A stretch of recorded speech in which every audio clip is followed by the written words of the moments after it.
warahmatullahi wabarakatuh. Salam sejahtera. Semoga hari ini kita semua dikaruniai kesehatan olehnya.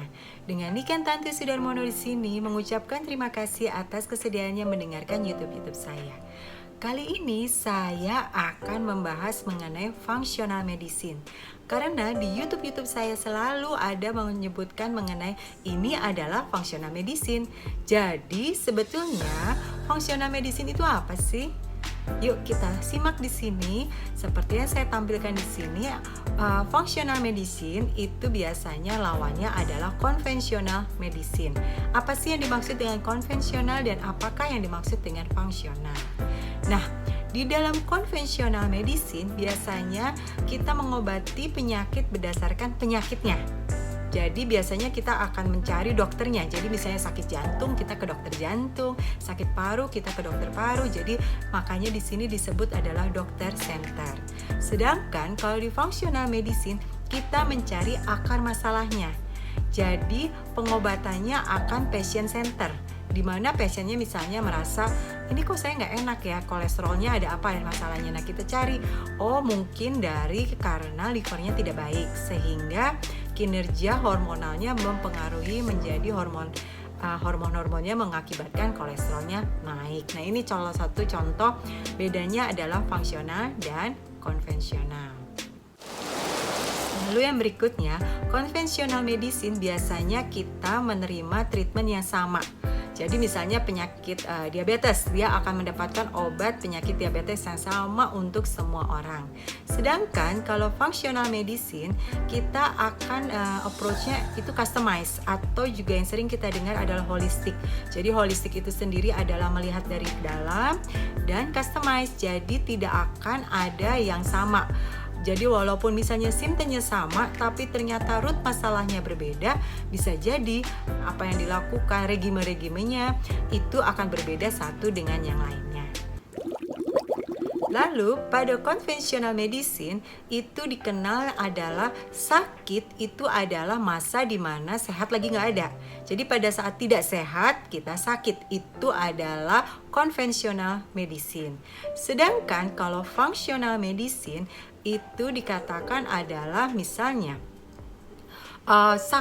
sakit itu salah satu proses menjadi sehat.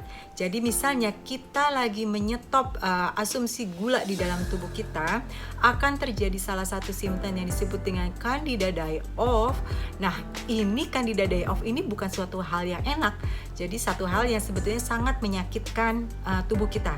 Nah candida die-off ini adalah proses untuk menuju sehat. Jadi bedanya kalau konvensional akan diobati obatnya saat itu juga.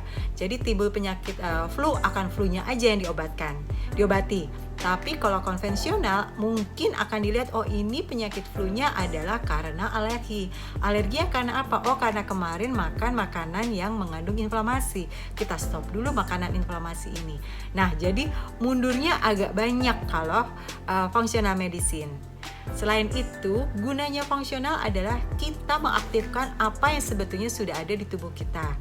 Jadi seperti misalnya kita mengaktifkan autophagy. Gunanya apa? Gunanya meniru proses natural sel kita yang disebut dengan apoptosis, atau apoptosis adalah regenerasi sel. Jadi diharapkan sel-sel akan tumbuh baik, bukan menjadi sel-sel yang kanserius atau sel-sel yang mengandung kanker atau mengandung tumor ataupun mencegah terjadinya autoimun. Berikutnya lagi, conventional medicine, kita sangat terbiasa melihat penyakit dari part by part. Jadi misalnya kita sakit bagian kulit, kita akan melihat kulit saja. Sedangkan kalau functional medicine, kita melihat tubuh ini menjadi satu kesatuan, ya. Satu kesatuan itu gimana? Misalnya ada masalah dengan kulit, oh yang berarti itu ada masalah juga dengan gut. Lah, kalau ada masalah dengan gut, berarti ada juga masalah dengan otak. Nah, ini yang disebut dengan functional medicine. Kita tidak melihat dari satu persatu, tapi kita melihat secara keseluruhan. Jadi, memang terkadang orang merasa ribet kalau yang sudah sangat terbiasa dengan conventional medicine. Tapi bagi yang ingin untuk mencegah penyakit ke depannya, functional medicine lebih tepat. Karena apa? Karena tindakan preventif lebih ditekankan di sini.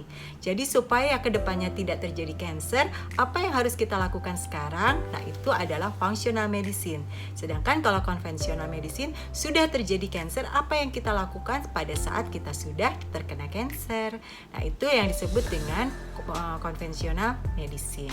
Nah, kalau soal part by part, tubuh kita bukan seperti mobil kan, dimana kalau kita ke bengkel mobil, kita mencarinya spare part mobil, dimana misalnya perlu lampu saja, perlu persneling aja. Nah, kalau ini tidak, tubuh kita satu kesatuan di mana sebetulnya ada selalu ada konversasi atau ada percakapan antar sel-sel di tubuh kita, sehingga kita tidak bisa memutuskan hubungan antar sel ini.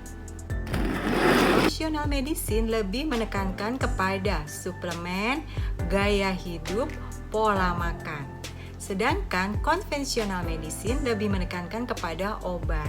Ya, jadi bedanya walaupun sama-sama yang kita makan adalah pil, tapi apakah itu obat? Berarti konvensional medicine, atau itu adalah vitamin, berarti itu adalah functional medicine. Jadi sudah jelas ya perbedaannya, mulai dari apa yang kita terapkan dalam hidup kita. Nah, sekarang tinggal pilihannya masing-masing.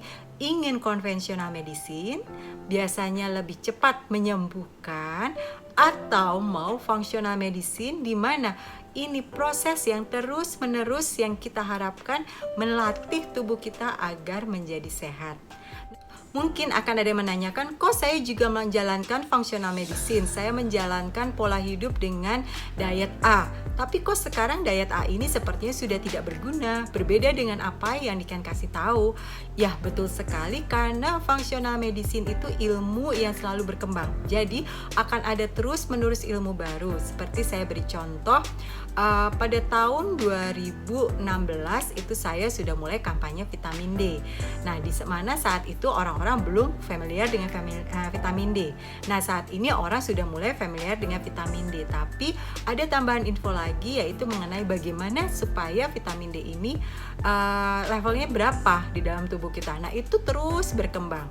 Atau misalnya dulu ada salah satu diet yang dikenal dengan vegetarian, itu bagus.